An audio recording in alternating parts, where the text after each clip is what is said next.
Absorción, habíamos visto difusión pasiva, facilitada, transporte activo y la endoexocitosis, que sirve para drogas grandes, drogas de tamaño elevado, ¿ya? Drogas de tamaño elevado.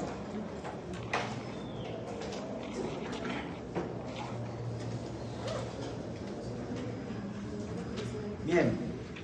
¿Qué factores influencian la absorción de una droga? Como ya habíamos visto, factores físico-químicos. Las drogas poco ionizadas se absorben mejor, las muy ionizadas se absorben peor. Solubilidad de las drogas en los líquidos corporales. Las drogas más liposolubles se absorben mejor que las hidrosolubles. Concentración en el sitio de absorción. Si la droga está más concentrada en el sitio de absorción, va a absorberse más. El flujo sanguíneo en el sitio de absorción, ¿sí? Ya habíamos visto que en estados de shock había una redistribución del flujo esplácnico, entonces la biodisponibilidad de una droga que normalmente era 95 podía bajar hasta 30. La superficie total de absorción, ¿sí? La piel es una superficie amplia, los pulmones son una superficie amplia. El tiempo de contacto con la absorción, la cantidad de tiempo que está en la droga en contacto con el sitio de absorción es importante. La expresión de la P-glicoproteína. La P-glicoproteína es una bomba de flujo. Es una bomba que saca el antibiótico, saca el medicamento. Lo saca hacia afuera de la célula, ¿sí? A mayor expresión de esta P-glicoproteína, menos absorción, porque todo lo que entra sale rápidamente. ¿Ya? Por ejemplo, la placenta tiene bastante P-glicoproteína, entonces lo que entra sale rápidamente. ¿Ya? El pH en el sitio de absorción, para ver si ácido fuerte o ácido débil o base débil, y la vía de administración. Entonces todos estos son factores que influencian la absorción de una droga. Como ven, son un montón. ¿Ya?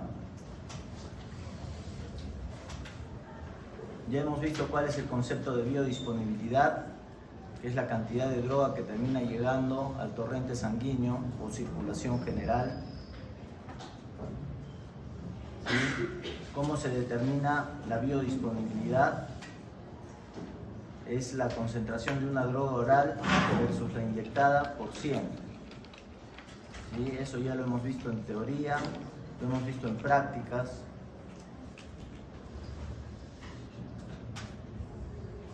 ¿Qué factores van a influenciar la biodisponibilidad?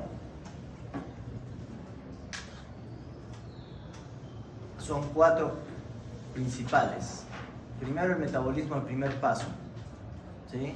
Habíamos visto que un 5% de drogas incluso tiene que pasar por este metabolismo para activarse, porque si no, no se activa, ¿sí? La solubilidad de la droga, si es liposoluble o hidrosoluble. La estabilidad química, si es ionizada o poco ionizada o muy ionizada. Y la naturaleza de la formulación, si es en partículas, y el tamaño de la formulación. Entonces son las características físico-químicas de una droga, ¿sí? Las que influencian en la biodisponibilidad, a excepción del metabolismo del primer paso, ¿sí? Después, los factores que influencian la biodisponibilidad son las características físico-químicas y el metabolismo de primer paso. ¿Sí? Las drogas administradas endovenosamente pasan directamente al torrente sanguíneo, así que no necesitan absorberse. Las drogas que se dan por vía oral van a ser metabolizadas muchas veces ampliamente antes de que pase al torrente sanguíneo o a la circulación general. ¿Ya? ¿Qué es bioequivalencia?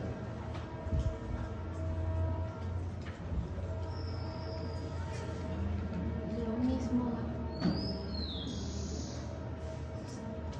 que, por ejemplo, en un medicamento de cierta concentración se tiene que dar 100 gramos y ese bioequivalente sería darle el mismo medicamento pero a mayor concentración y menos gramos. ¿Qué creen que es bioequivalencia?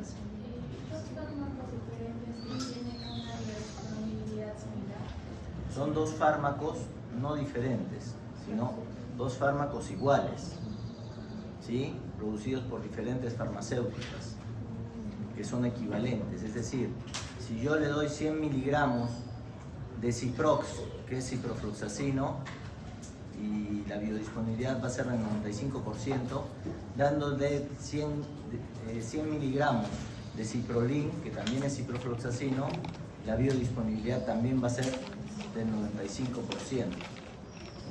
¿Sí?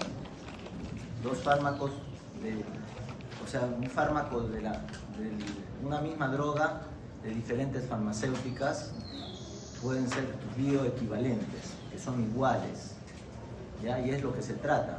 Es la diferencia entre los genéricos y los de marca. Si el genérico es bioequivalente, entonces es igual que el de marca, ¿sí? El problema está en que muchas veces no son bioequivalentes. Tú le das un genérico, de los 500 que das, solo ingresan 100. Y cuando das uno de marca, de los 500 que dan, llegan 400. ¿Sí? Bien, ¿y qué es equivalencia terapéutica?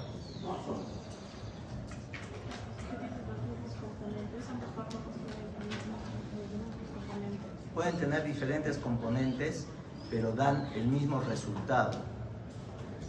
¿Sí? Eso es equivalencia terapéutica, dan el mismo resultado. Por ejemplo, yo le doy un diurético, furosemida, 20 miligramos, y espironolactona, 50 miligramos. Tienen equivalencia terapéutica porque los dos hacen orinar 1500 centímetros cúbicos. ¿Sí? Son diferentes fármacos, pero que producen el mismo efecto.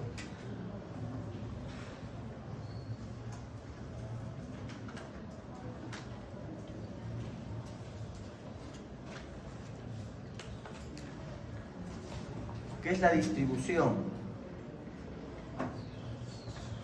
¿Sí? La distribución es cómo se distribuye el fármaco en los diferentes compartimentos del organismo, ¿sí? Entre el plasma y otros líquidos. Las particularidades físico-químicas pueden determinar la distribución de un fármaco. Tienen tres fases la distribución, ¿sí? La distribución tiene tres fases, que van a depender del flujo sanguíneo, de la permeabilidad capilar, de la unión a proteínas plasmáticas, de la hidrofobicidad o liposolubilidad y del tamaño. Si se dan cuenta, en casi todo está que esté ionizado, que sea liposoluble y que tenga un tamaño pequeño, ¿sí? Entonces la distribución va a depender del flujo sanguíneo, ¿sí? De la permeabilidad capilar, de la unión a proteínas plasmáticas, de la hidrofobicidad o liposolubilidad y del tamaño de una droga. ¿Ya? Tenemos tres fases de distribución. Primero se va a distribuir la droga a los órganos más vascularizados, ¿sí? Más importantes: cerebro, corazón, pulmones. Luego la droga se va a distribuir a órganos intermedios como riñón, hígado, intestino. Y luego se va a distribuir, por ejemplo, a la piel y tejido conectivo, ¿sí? En esas tres fases, en esa forma. Y al final va a quedar unida a proteínas, globulina y albúmina. ¿Sí? Las drogas ácidas generalmente se unen a la albúmina y las bases a la globulina. Bien, ¿y de qué va a depender? Primero, de las características físico-químicas, ¿sí? Segundo, de la disponibilidad en los sitios de fijación, que haya sitios de fijación disponibles para estas drogas, ¿sí? Si tenemos, por ejemplo, poca albúmina porque el paciente está desnutrido, disminuirán los puntos de fijación y tendremos más droga libre. Esto es importante tenerlo en cuenta, ¿ya? en pacientes desnutridos la farmacocinética es diferente, ¿ya? La concentración sanguínea de la droga y el uso de varias drogas a la vez. Hay drogas que aceleran o que disminuyen el metabolismo y además compiten por los sitios de fijación en la albúmina y en la globulina. Por ejemplo, una droga que vamos a usar de ejemplo varias veces es la warfarina, que es un anticoagulante, ¿sí? Si yo doy warfarina, el 95 al 98% se va a unir a proteínas plasmáticas. Entonces la droga libre es entre 2 y 5%, y eso es lo que está haciendo efecto, ¿sí? Si yo tengo una globulina de 3.5, perdón, una albúmina de 3.5, que es normal, de 3.5 a 4.5, entonces habrá más sitios de fijación y probablemente el 98% esté unida a proteínas y el 2% esté libre. Si yo tengo solo 2 de albúmina, ¿sí?, habrá menos droga que esté unida a la albúmina y tendremos el 10% de droga libre. Pero en una droga que normalmente entre el 2 y el 5% es libre, quiere decir que el 10% es el doble de droga que está actuando. Y ese paciente se puede sobreanticoagular y sangrar, tener hemorragias digestivas, tener hemorragias intracerebrales, ¿sí? Entonces hay que tener mucho cuidado. El uso de drogas concomitantes también interactúa con esto, ¿sí? Porque hay menos sitios de fijación. Y si estas drogas tienen predisposición para unirse a la albúmina, entonces va a desplazar a la warfarina y va a haber más warfarina libre, ¿sí? Entonces esto va a hacer de que el paciente tenga mayor riesgo de sangrado también, ¿ya? Y bueno, la concentración de la droga, no va a ser lo mismo dar 5 miligramos, 10 o 15 miligramos de albúmina.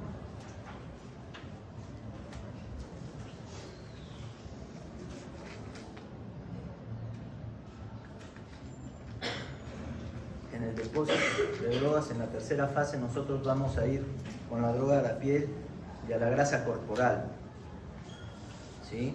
Sobre todo las drogas liposolubles.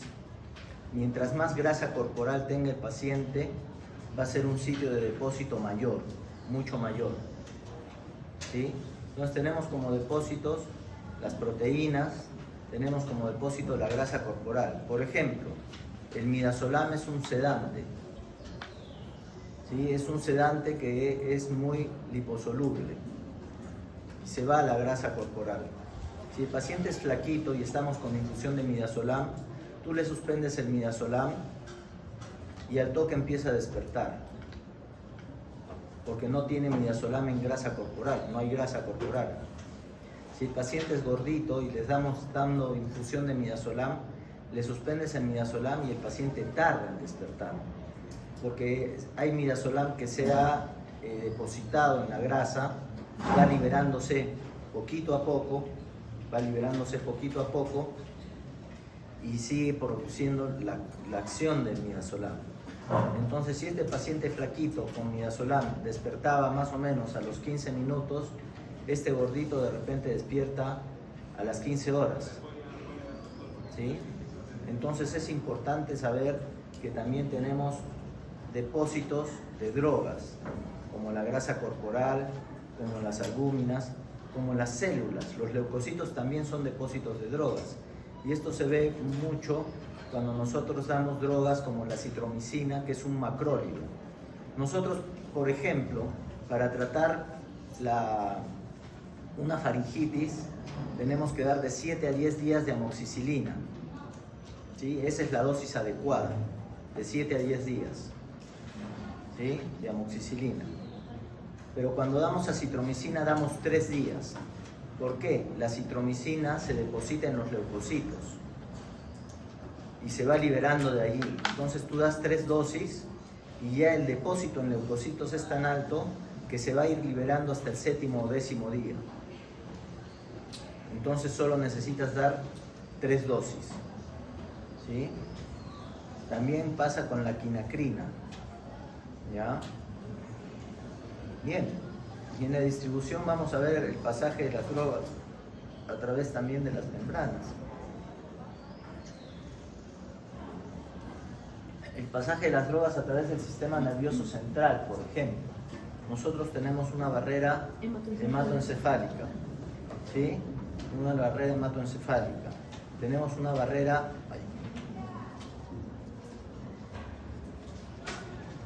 hematoencefálica que cuando nosotros queremos dar ciertas drogas en un paciente que está normal, no van a pasar la barrera hematoencefálica. Si las meninges están inflamadas o irritadas, se abren y se producen la formación de poros. Y ahí pasa la droga, solo si está inflamada o irritada. ¿Sí? La barrera hematoencefálica generalmente pasan drogas poco ionizadas, las drogas muy cargadas como la micacina no pasan, drogas liposolubles y drogas que van a ser transportadas por mediadores, por proteínas mediadoras de transporte. ¿Sí? Luego tenemos esta estructura cerebral. Acá está en un proceso de inflamación. ¿Ya? Estas uniones tan delgaditas se hacen más anchas cuando hay una inflamación. Y acá tenemos en el hígado. En el hígado es más fácil porque está fenestrado y la droga pasa directamente por estas fenestras. ¿Sí? ¿Qué pasa con la barrera placentaria? Se habla mucho de la barrera placentaria y de cómo protege al feto. En realidad la barrera placentaria, tal como así, no es una gran barrera y por eso hay muchas drogas que durante el embarazo no se deben dar. ¿Sí? No es una barrera importante.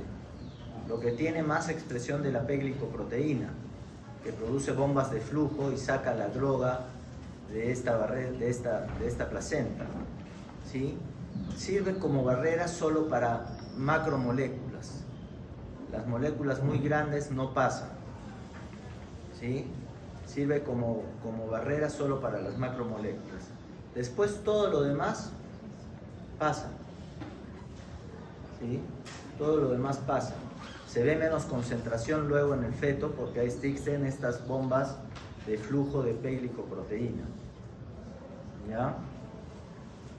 Y por último vamos a tener la redistribución. Hemos visto que se distribuye la droga a través de los compartimentos y luego tenemos la redistribución, que es lo que les dije, que para un paciente que llega la droga a un sitio donde se pueda juntar la droga, como el tejido graso, como los leucocitos, una vez que se deja de dar esta droga, lo que está ahí se va a redistribuir nuevamente y sigue el proceso de acción de esta droga. ¿Ya? Generalmente dependen de su liposolubilidad. ¿Qué es el volumen de distribución? ¿Alguien sabe qué es un volumen de distribución?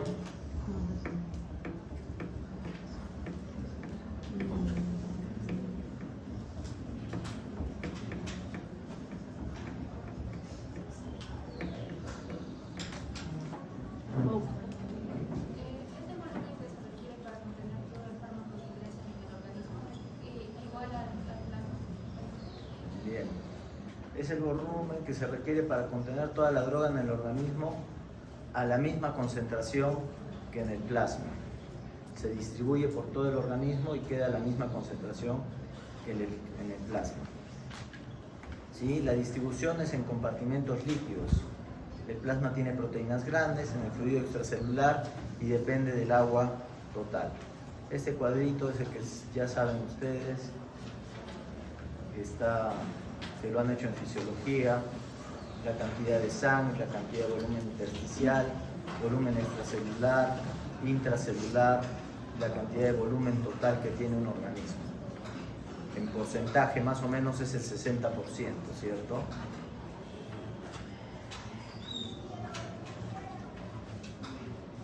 Bueno, nuevamente depósito de drogas, la proteína plasmática, que depende de las características físico-químicas, disponibilidad de sitios de fijación, concentración sanguínea de la droga, la grasa corporal y las células como depósitos de drogas, lo que ya hemos visto, el pasaje de drogas a través del LSR, el pasaje de drogas a través de la placenta, ¿sí? Y ahora vamos a continuar con el metabolismo.